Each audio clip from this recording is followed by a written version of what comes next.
आणि बुलेटिनच्या सुरुवातीला बीडमधून एक महत्त्वाची अपडेट। बीड पोलीस दलातील 4 अधिकाऱ्यांच्या बदल्या झालेल्या आहेत। पोलीस अधीक्षक नवनीत कावत यांनी ही मोहीम सुरू केली।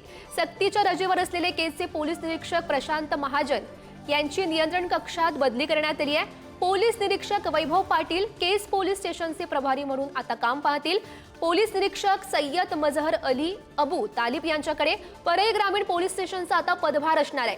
पोलीस उपनिरीक्षक सुकुमार बनसोडे यांची आता केस पोलीस स्टेशनमध्ये बदली झाली। संतोष देशमुख यांच्या खून प्रकरणाच्या तपासादरम्यान पोलीस दलावर खरं तर वेगवेगळे आरोप होत होते आणि त्याच दरम्यान बीड पोलीस दलातील या 4 अधिकाऱ्यांच्या बदल्या झालेल्या आहेत। पोलीस अधीक्षक नवनीत कावत यांनी ही मोहीम सुरू केली आहे आणि या संदर्भात अधिकची माहिती जाणून घेऊयात। आमचे प्रतिनिधी उदय नागरगोजे सध्या आपल्या सोबत आहेत। उदय, महत्त्वाची खरं तर अपडेट म्हणावी लागेल।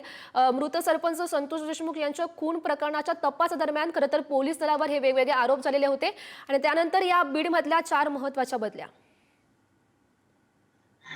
नक्कीच आपण जर बघितलं तर संतोष देशमुख यांच्या खून प्रकरणानंतर बीड पोलीस दलावर राजकीय नेत्यांकडून तसेच लोकप्रतिनिधींकडून आरोप झाले होते। यानंतर आता सर्वात प्रथम जे आहे ती बीड पोलीस अधीक्षकांची बदली करण्यात आली होती। अविनाश बारगळ यांची या ठिकाणाहून बदली करत त्यांच्या जागी नवनीत कावत यांना पदभार देण्यात आला होता। नवनीत कावत यांनी पदभार हाती घेताच आता बीड पोलीस दलात देखील मोठे बदल करण्यास सुरुवात केल्याचं आपल्याला पाहायला मिळतंय। विशेषतः ज्या महाजन यांच्यावर आरोप झाले होते केज पोलीस स्टेशनमध्ये असताना त्यांनी संतोष देशमुख यांच्या अपहरणाचा आणि खून प्रकरणाचा तपास व्यवस्थित केला नाही असा जो आरोप झाला होता त्यांना सक्तीच्या रजेवर पाठवण्यात आलं होतं। त्यांची आता नियंत्रण कक्षात त्यांना नियुक्ती देण्यात आली असून त्यांच्याऐवजी त्या ठिकाणी वैभव पाटील हे पदभार घेणार आहेत। ते सध्या तिथं कार्यरत आहेत।